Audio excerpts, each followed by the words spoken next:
There's been a lot written about mindfulness, and actually firms such as Google and the NHS have introduced mindfulness in the workplace. Some companies even have separate rooms for meditation and mindfulness, so it's becoming more and more popular. I use it myself on a day-to-day basis, so I also look at my day as a series of segments. So for example, getting up, brushing your teeth, getting ready, going to work, getting dressed, whatever happens throughout your day, they're a series of segments. So it doesn't mean that your day is just a whole big run of one block of events. They're a series of different events. And even if you've had maybe a bit of a rough start to the day, perhaps your car broke down, the traffic was bad, you were late getting the kids to school, your boss was in a bit of a funny mood, that's just one segment. And what you can do is just keep it as a segment and say, okay, how would I like the next segment of my day to go? And that avoids us with that feeling of the day running away from us if we just stop and reassess. And when we segment the day like that, then we can pivot and decide we want the next section of our day to sort of go in a very different way. So mindfulness can really help with this. Mindfulness can help if you're stressed or overwhelmed. And all it requires is for you to focus on the present moment.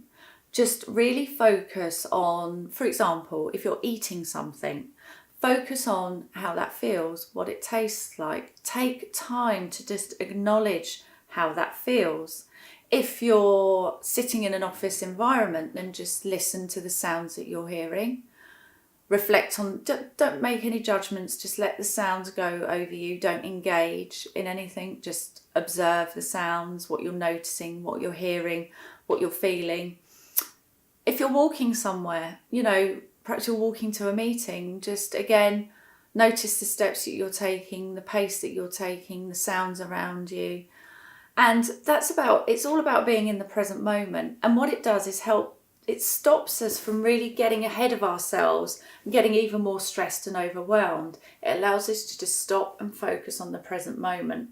Very often we project our fears onto people, or we don't appreciate where we are at the moment. We're always rushing, moving forward, and not appreciating what we're doing at this point in time, or appreciating where we are at this point in time. So it helps with focus, it helps with minimising stress, appreciating where we are at the moment, and for us actually to be in control of our day rather than everybody else being in control of our days. Now, I know sometimes that might sound difficult to do at work, but it's not. You can practice mindfulness wherever you are, whatever you're doing. You can have everyday interactions and practice them mindfully.